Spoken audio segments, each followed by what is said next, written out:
Redevenons sérieux, le débrief de la matinale, les temps forts, tout ce que vous avez entendu ce matin sur Europe 1. Cela fait 5 ans que le conflit en Syrie a débuté. On a un peu le sentiment que le pays est enfoncé dans un bourbier malgré une trêve en vigueur depuis 10 jours maintenant. Peut-on espérer une issue à ce conflit ? La réponse avec Agnès Levallois, spécialiste du Moyen-Orient. Elle était notre invitée à 6h45 pour Europe 1 vous répond. L'intervention russe de septembre a contraint les uns les autres à se rendre compte de toute façon qu'il n'y avait pas d'issue militaire sur le terrain et qu'il fallait absolument revenir à la solution politique. Alors le drame évidemment, c'est que les Russes en intervenant ont redonné de la force à Bachar el-Assad, que celui-ci se sent à nouveau en position de force et il veut moins négocier.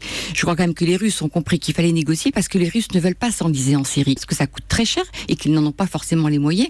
Donc il y a une prise de conscience aujourd'hui de la part des Russes et des Occidentaux qu'il faut absolument sortir de ce conflit. De nombreux troupeaux de moutons attaqués ces derniers jours dans les Bouches-du-Rhône, attaqués par des loups, une espèce protégée, ce qui exaspère les bergers. L'un d'entre eux témoignait dans le journal de 7h, il vient de perdre 6 de ses brebis. Vous dormez plus la nuit. Vous ne savez plus qu'est-ce que vous allez trouver le matin. Et quand j'arrive, j'ai vu des cadavres et des brebis esquintées, des brebis mordues un peu partout, à la mamelle, aux cuisses. Même au milieu du ventre, il y en a une qui avait une tripe à l'air. Qu'est-ce que vous réclamez ? Le droit de l'abattre, ce loup ? Ah oui, avoir l'autorisation de les abattre. Pas avoir cette épée sur la tête que si un jour il y a un problème, on est coupable. Le loup est protégé et les moutons ne sont pas protégés. Il faut qu'on m'explique la logique. La suite de ce débrief sur Europe 1, diffusé sur des écrans au beau milieu de l'entreprise, des vidéos d'employés, visages floutés, pris en flagrant délit de vol. C'est la nouvelle technique d'Amazon pour lutter contre la fraude aux États-Unis. Et c'est ce que nous racontait Axel de Tarlet dans le kiosque à 6h15.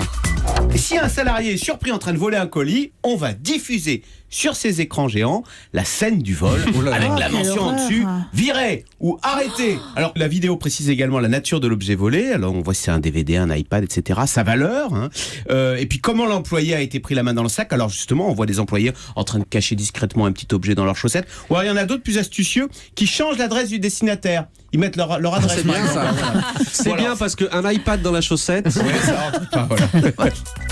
Daniel Auteuil était notre invité pour l'interview vérité d'Europe 1 à 7h45. Il est venu nous présenter son nouveau film Au nom de ma fille.